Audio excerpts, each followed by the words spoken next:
गायकवाड़ ने कहा कि महाराष्ट्र प्रगतिशील राज्य है, फिर भी कोई महिला यहां मुख्यमंत्री नहीं बन पाई है। महाराष्ट्र के 64 साल के सियासी इतिहास में अब तक 20 मुख्यमंत्री बने हैं, लेकिन इनमें एक भी महिला नहीं है। दिलचस्प बात है कि राज्य में शासन करने का मौका अब तक 6 पार्टियों को मिला, लेकिन एक भी पार्टी ने महिला को कमान देने की जहमत नहीं उठाई।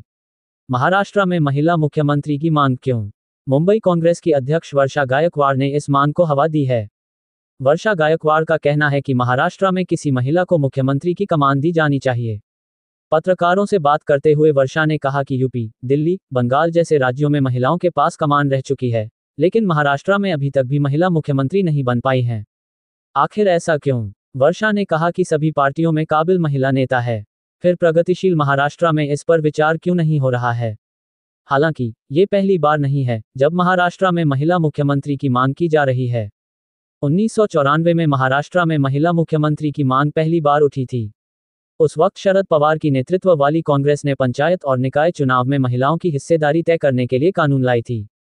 2018 में भी महाराष्ट्र में महिला मुख्यमंत्री बनाने की मांग उठी थी, लेकिन तब इस पर किसी पार्टी ने ध्यान नहीं दिया। बॉम्बे प्रेसिडेंसी को अगर छोड़ दिया जाए तो 1960 से लेकर अब तक महाराष्ट्र में कुल 20 मुख्यमंत्री बने हैं। यशवंतराव चव्हाण विभाजित महाराष्ट्र के पहले मुख्यमंत्री थे। कांग्रेस की तरफ से यशवंतराव ने मुख्यमंत्री की कुर्सी संभाली थी। इसके बाद मारुतराव कान्नामवार, पी.के. सावंत, बसंतराव नाइक, शंकरराव चव्हाण, बसंत दादा पाटिल, शरद पवार, ए.आर. अंतुले, बाबा साहेब भोसले, शिवाजीराव पाटिल, सुधाकर नाइक, मनोहर जोशी, नारायण राणे, विलासराव देशमुख, सुशील शिंदे, अशोक चव्हाण, पृथ्वीराज चव्हाण, देवेंद्र फडणवीस, उद्धव ठाकरे और एकनाथ शिंदे मुख्यमंत्री बने। दिलचस्प बात है कि पिछले 64 में महाराष्ट्र में 6 पार्टियों की सरकार बनी, लेकिन किसी भी पार्टी ने महिला मुख्यमंत्री नहीं बनाया। महिला सीएम की मांग से बैकफुट पर क्यों पार्टी? 1. महिला फेस नहीं, एनसीपी हो या बीजेपी, शिवसेना हो या कांग्रेस, प्रदेश के स्तर पर किसी भी पार्टी में महिला फेस नहीं है। चारों ही पार्टियों में मुख्यमंत्री पद को लेकर पुरुष नेता ही प्रबल दावेदार हैं। एनसीपी शरद में सुप्रिया सुले के नाम की चर्चा भी थी, लेकिन सुले ने केंद्र की राजनीति ही करने की बात कही है।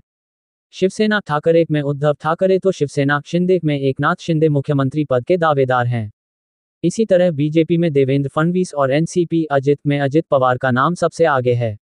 कांग्रेस में भी प्रदेश अध्यक्ष नाना पटोले सीएम के दावेदार माने जा रहे हैं। 2. महिलाओं का वोट बैंक। चुनाव आयोग के मुताबिक महाराष्ट्र में करीब 9 करोड़ 20 लाख मतदाता हैं। इनमें से 48% महिलाएं हैं, यानी करीब 4.5 करोड़। महाराष्ट्र में अब तक का जो रिकॉर्ड रहा है, उसके मुताबिक महिलाओं का वोटिंग टर्नआउट औसतन 60% रहा है, यानी हर चुनाव में करीब 2.5 करोड़ के आसपास महिलाएं वोट करती हैं, जो सरकार का खेल बनाने और बिगाड़ने के लिए अहम है। इन्हीं महिला मतदाताओं को साधने के लिए वर्तमान की शिंदे सरकार लाडली बहना योजना चला रही है। ऐसे में महिला सीएम की मांग को अगर पार्टियां सिरे से खारिज करती है तो उसका खेल बिगड़ सकता है। महाराष्ट्र को मिलेगी पहली महिला मुख्यमंत्री। वर्षा गायकवाड़ के बयान और सियासी समीकरण को देखकर सवाल उठ रहा है कि क्या महाराष्ट्र को पहली महिला मुख्यमंत्री मिल सकती है। वर्तमान में महाराष्ट्र में मुख्यमंत्री पद पर पक्ष और विपक्ष की ओर से 3 दलों की ही दावेदारी है। विपक्ष में शिवसेना ठाकरे अपने नेता उद्धव ठाकरे के लिए मुख्यमंत्री का पद मांग रही है। एनसीपी शरद ने खुद को दावेदारी से अलग कर लिया है। वहीं विपक्ष में शामिल कांग्रेस मुख्यमंत्री पद को लेकर चुप है। इसी तरह सत्ता पक्ष में शिवसेना शिंदे के एकनाथ शिंदे मुख्यमंत्री के दावेदार हैं। शिंदे वर्तमान में भी मुख्यमंत्री ही है। बीजेपी और अजित पवार की पार्टी अभी खुलकर कुछ नहीं बोल रही है। मुंबई से सांसद वर्षा का कहना है कि अगर पार्टियां तय कर ले तो महिला सीएम बनना मुश्किल नहीं है। उनके मुताबिक शिवसेना ठाकरे में रश्मि ठाकरे, एनसीपी शरद में सुप्रिया सुले तो कांग्रेस में यशोमती ठाकुर।